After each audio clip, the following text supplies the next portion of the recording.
So can I just start by asking why did you become a cartoonist? What made you want to become a cartoonist? I always love cartoons since I'm a teenager. Political cartoon, but I couldn't draw political cartoons because I was living in a dictatorship. So during the revolution in January 2011, I I I wanted to express myself like any citizen in my country, to talk about what we were living and to criticize the power. So I began to draw at that moment political cartoons because before I was drawing my cat, because I always draw a cat, and it's my cat. His name is Willis, and I always draw him uh, in stories, but only stories about cats, not about politics. And I had this character, and I thought that it was a good character to talk about what was happening because um, the cat is the symbol of uh, independence. Uh, he uh, he doesn't obey to orders. Uh, he's free. So I took that character and to comment, to talk about what we were living at that in that period, and it was my dream to do this since I was a kid. So I was really happy to finally express myself and with this media, with this way, with cartoon. Yeah, I'd looked you up. I was going to ask you about your cat, the cat cartoon.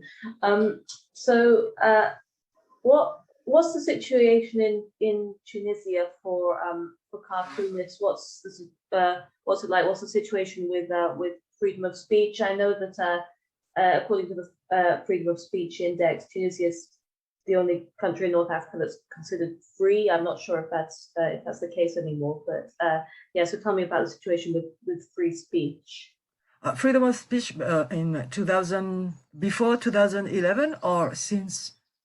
Well, both, but particularly Both? Okay. since. Before 2011, there were no freedom of speech at all. Nothing. Internet was censored. When we want to visit a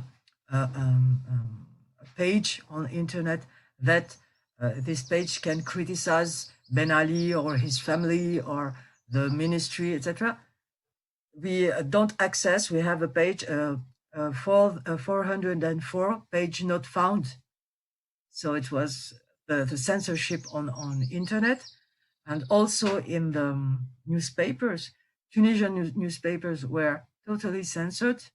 So and when uh, newspapers from France or other countries criticized Ali, they were forbidden in Tunisia. We cannot buy them.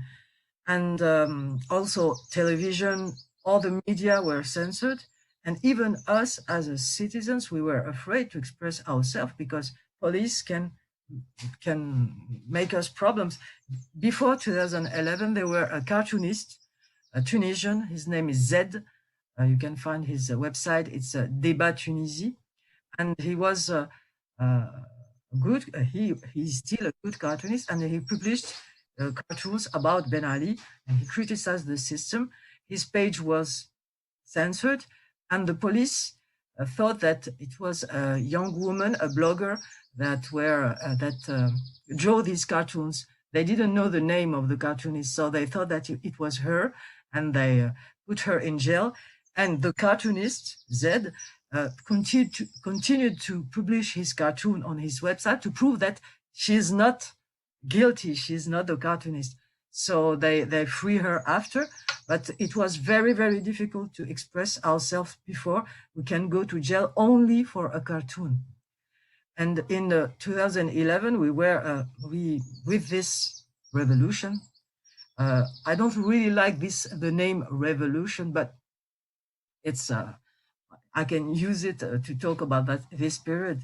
And we captured this freedom of speech. We were free finally, and we could express ourselves. And it was incredible to tell everything, to criticize presidents, ministry, deputy, anybody, to say that we are not okay with this.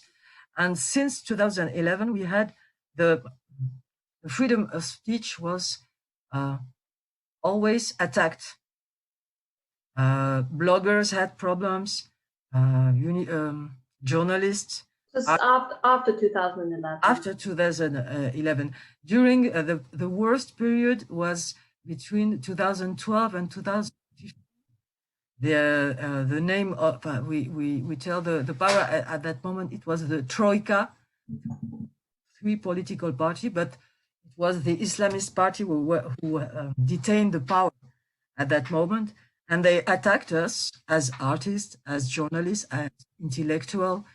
And the problem is, it's still today we have problems with freedom of speech. Right now we have two bloggers that have to appear in front of the military tribunal because of publication on Facebook. It's incredible.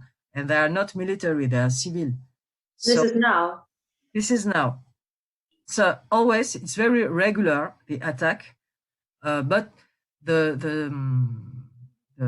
people are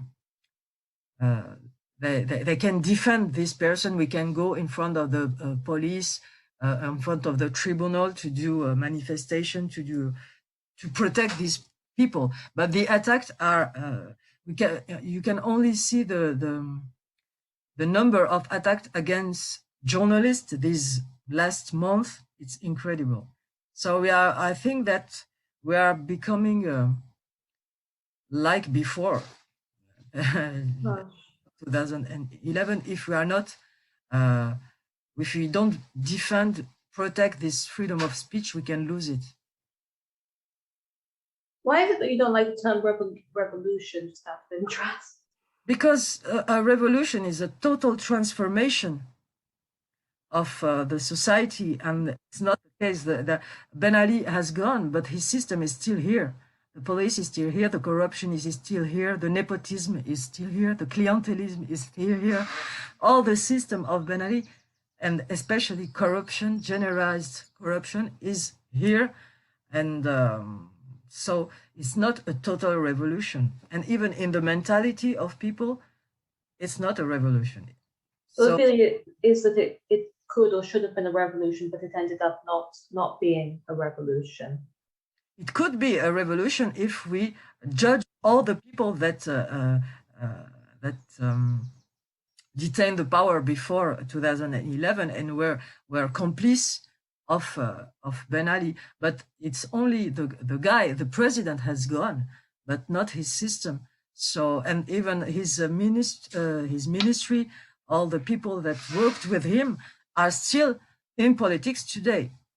How, in a country like Tunisia with this situation, how what's the importance of cartoons? You know, is it? Do you think it's important for resistance? Do you think, you know, sometimes the subjects you're talking about are maybe too serious to make fun of, or is it important to kind of be able to laugh, to make fun of the situation? So you mean how can I laugh about a dramatic situation? Yeah. Well, I prefer laugh than cry. So. Okay. That's why I asked. Is that why cartoons are important to you? Well, it's not because I laugh about a situation. It's not the proof. I'm not serious with it, or I don't respect people, or I don't respect. It's only a way for me to take distance of the problem, and laughing about something that I'm afraid of is a way for me to succeed, to not be afraid anymore. When you laugh about something that you are afraid of, you are not afraid anymore. So, okay. What are the main subjects now in Tunisia that you address in your cartoons? I know, you know, unemployment, corruption. What kind of issues are the main ones? in this period, there is so many problems in my country that I don't know what to draw. I'm lost because the the coronavirus is Mm. very difficult in this moment because the state didn't bought vaccines, so we are not vaccinated. So Okay. financially, economically, socially, uh, all nothing, everything is wrong for now. So I don't know what to draw, and so I continue to show that the actual power is incompetent. So I did this cartoon. I can translate it to you. The title is Tunisia is fighting against coronavirus, and I draw this policeman with who does the disinfection with the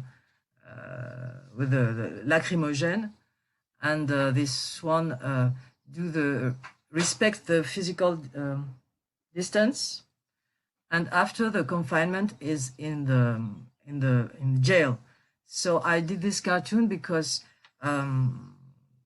the state, the government is not really fighting against coronavirus, but is fighting against youth.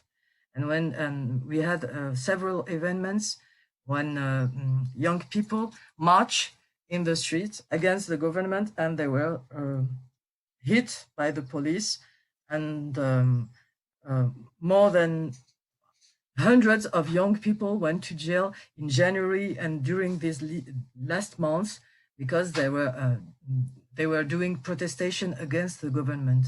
So, and even young people, even minor, are in jail because of their protest against the government. So the virus for the government is not the coronavirus, but the young people. And they are unemployed, they are poor, they are, so it's normal to protest. So the in that cartoon, the cats, they're supposed to be the young people, because they're the I draw all our cats. There are not one Willis. There are thousands of Willis, and all the cats are Willis. So I when I want to draw my president, I draw him as a cat. So all Oh, I was going to ask, because the cat, you say, is supposed to be a symbol of resistance, but that's all your characters. yes, but the police in the drawing with the helmet, so we can not see, but we understand that they are cats. But I like to draw animals, and especially cats. It's like in the fable of La Fontaine. It's easier to say messages with animals than with humans. With the metaphor is powerful. So, and cats are the kings of internet. So. Well, I began online on Facebook, Twitter, Instagram, and it's the best way for the diffusion, for communication of my drawings. And it's like that people knew my work and they follow my work, because I don't work in Tunisian newspapers. I work in Ciné Mensuel in France and Courrier International in France. And all my cartoons in Tunisian are on social media. But it's a very good way to express myself and to show people and share with people what I feel. And so and it's free, because people have all money to buy books or to buy newspapers. So it's a very good way for me to share with a maximum of people in my country. Well, when I see the statistics on my page and on my pages, I see all the ages from really young to really old. So, and when I meet my fans and people, when I do meetings, I saw all the ages, and parents tell me that they are very happy to show my cartoons to their kids, because it's a easier way to understand what's happening in the country. And when I published my last book this year, it's a book of 10 years of revolution, 10 years of Tunisia, and I choose the drawings so that even young people can understand it. it's pedagogic for me. It's very important for me that young people understand what's happening, what happened, and know the history of their country, because the people who are in power, actually, they are trying to change history so that they are heroes. So no, no, sorry. They did all of this, and we have to remember, not forget what's happening. So it's important for me that young people understand my drawing, and it's important that even people who doesn't know Tunisia can understand what's happening with my drawings. After you said the revolution, it kind of didn't go the way a lot of people wanted it to. Do you think do you still have hope that young people can change things, even though Well, it's very difficult to hope in this moment, but yes, for me, young people are I think my only hope for the future, because I have the chance to be a teacher. I teach with very young and in a school, and I teach in university in France. And when I'm in contact with these young people, I'm really happy, because I know that they are aware of a lot of things and they want to fight. And so it gives me hope, yes. But they are not all they are all not like this. There's a lot of stupid young people. It's this one. I had this idea because I really like punk music. When I was young, I was uh, punk, not really punk with the, but in my head I was punk. So I was only imagining the pangolin and the bat and the panda and all the species that are in there that are disappearing, all these animal species that are disappearing, doing a concert and singing the song of the Sex Pistols, No Future. And it was only humor. I'm ecologist. I am, and I defend animals and nature. So it was a way for me to say that humans are over. The problem of the virus is human. It's human destroying nature, destroying the habitats of the animals like the pangolin and the bat, and and we will have another viruses because we are continuing to do the same mistakes. So we are going to our end happily. And then even the virus didn't change the mentality of people, didn't change their way of living, of consuming, consommation. So it's if we don't change what we are doing right now, it's over until 2050, and it's a reality. So it's a way to say it's the apocalypse, but and laughing about it. so this is about it's about the environment, it's about maybe climate change. Yes, it's about it, because we have it's 20 years now that scientists and people, ecologists, say that we have to change our way of living, or we are over because of the climate change. But nothing changed in the head of people, and even this virus is the proof that we are destroying the nature and animals, and it's our fault if we have this virus. But people doesn't care. Majority of people doesn't care.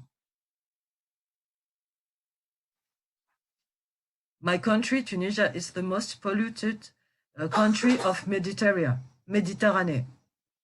And we had 3 months ago a scandal of corruption of our Ministry of the Environment. He was buying